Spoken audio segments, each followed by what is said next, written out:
सारे मीडिया भाइयों का नमस्कार करना चाहता हूँ, शुक्रिया अदा करना चाहता हूँ जो यहाँ पे आए हैं इतने शॉर्ट नोटिस में। मैं आज जो अपनी सर ग्रीवेंस लेके आया हूँ, 2.5-3 साल हो गए मुझे, लगभग 4 साल हो गए मुझे इस चीज़ को फेस करते हुए, और सिर्फ just because of political reason. और इसलिए सर मुझे सताया गया। वहाँ पे मैं भारतीय जनता पार्टी का एक छोटा सा कार्यकर्ता हूँ, उठाने वाला। इसमें सर सबसे पहले तो उन्होंने हमारी वहाँ पे ज़मीन अपने गुंडों से छिनवा ली, ठीक है, जो कि सारे डॉक्यूमेंट्स मेरे पास हैं। उसके ऊपर उन्होंने हम पर अटैक किए विद डॉक्यूमेंट्स, मेडिकल्स, सब कुछ मेरे साथ है, और आज दिन पुलिस ने कोई एक्शन नहीं लिया। नंबर 1 सर, ये सारे प्रूफ्स है। ये चीफ इंजीनियर जम्मू, इनको लिखा, commissioner secretary to government Jammu, इनको लिखा।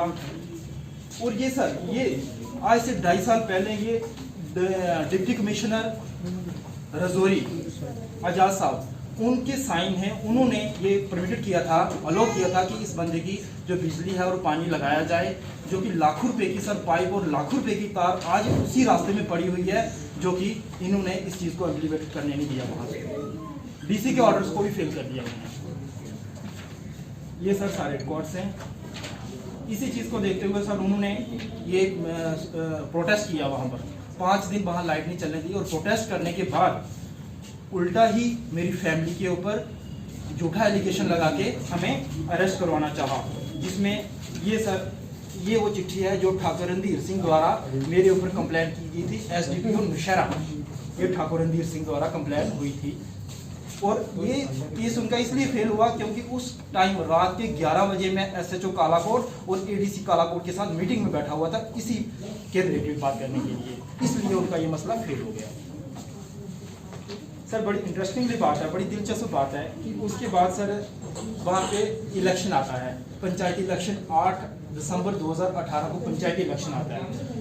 सर पंचायती इलेक्शन में उन्होंने मुझे थ्रेटन कर दिया कि अगर तू वोट कास्ट करने आएगा या तेरा परिवार आएगा, हम तुम्हें जान से खत्म कर देंगे। इसलिए सर मैंने SSP रजौरी जुगल मनाज जी को बताया, ये एक एप्लीकेशन है, उनके नाम लिखी, और दूसरी ये सर SHO कालाकोट को लिखी इलेक्शन से 4 दिन पहले। और इसमें सर इस पर कोई संज्ञान नहीं लिया गया। मैंने बताया कि सर मैंने कल वोट कास्ट करने जाना है और मुझे सेव कीजिए, वहाँ के गुंडे मुझे मारा गया।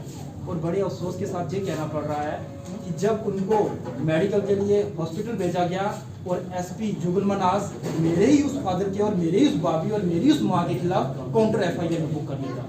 बड़ी अफसोस की बात है। इसमें मैं इन डिटेल में नहीं जाऊंगा क्योंकि बड़ी लंबी बात है, फिर आपके पास भी कम समय है। और बड़ी एक SSP साहब को, जो हमारे जुगल मनाजी हैं, उनकी मैंने कंप्लेंट्स DGP साहब को भी की, लेकिन आज दिन तक कोई एक्शन नहीं हुआ। उन्होंने बहुत एक हार्श वर्डिंग बोली है मेरे खिलाफ, स्टेट के खिलाफ और इवन जी मोदी जी के खिलाफ, वो मैं अभी इतना जल्दी बता नहीं पाऊंगा। किस कारण? इस कारण कि हम उस NC के डोमिनेटेड एरिया में BJP का हम झंडा ना उठाएं। मैं पिछले 6 साल से BJP का कार्यकर्ता हूँ और 14 साल से RSS का भी। ये सारी सर पुलिस ने को एप्लीकेशन लिखी, कार्रवाई की, लेकिन नो एक्शन टिल डेट।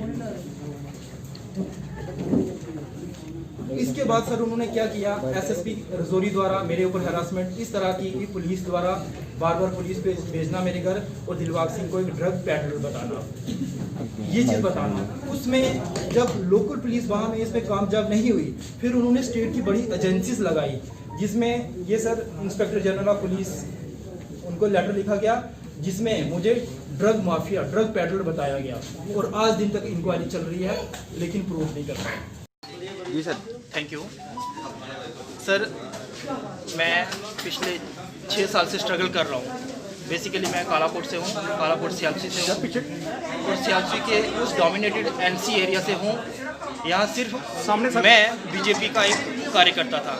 पिछले 6 साल से स्ट्रगल कर रहा हूँ, और इसको सर ये चीज़ देखते हुए आज मुझे आज दुनिया के सामने आना पड़ा। मैंने बहुत बर्दाश्त किया कि सर ये दुनिया के सामने ये चीज़ ना आए, वहीं पे मसले सॉल्व हो जाए, लेकिन वो इस टाइप के लोग हैं कि उन्होंने आज दिन तक कभी हमारे साथ कोई बात नहीं की, कोई कंप्रोमाइज़ नहीं की।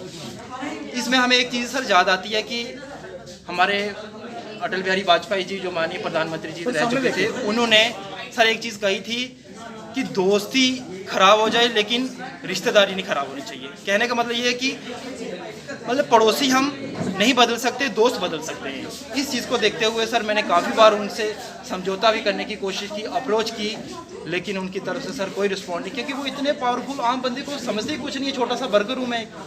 और एग्जाम्पल मैंने आपको दे दी कि बड़े बड़े वर्करों के साथ, चाहे वो बीजेपी के हों, चाहे वो कांग्रेस के हों, चाहे वो पीडीपी के हों, और पर्टिकुलरली एक समुदाय यानी एक पार्टी के लोगों को टारगेट किया जाता है, जिनके पीछे हज़ारों लोग हैं। क्योंकि उनको जब वो नीचा दिखा देंगे, उनको जब गिरा देंगे, उनको ऊपर ऐसे एलिगेशन लगाएंगे, फिर फाइनली जाके उन लोगों को उनके सामने सरेंडर होना पड़ेगा, उनके सामने माथा टेकना पड़ेगा, उनकी पार्टी को ज्वाइन करना पड़ेगा, और फिर जाके उनको रिलैक्सेशन मिलती है। सर यही है कि जो हमारे साथ इतनी हरासमेंट हुई है, हम यही चाहते हैं, माननीय गवर्नर साहब जी से अपील करना चाहते हैं और उनकी डीजीपी साहब से अपील करना चाहते हैं, इन लोगों के ऊपर सर शिकंजा कसा जाए। इन लोगों की सर कालाकोट पुलिस थाने में, धर्मशाला पुलिस थाने में इतनी कंप्लेंट्स पड़ी हैं, इतनी एफआईआर्स हैं, जिनकी अभी तक कोई चार्जशीट नहीं तैयार की, अभी तक उनका कोई चालान डिस्पोज ऑफ नहीं हुआ।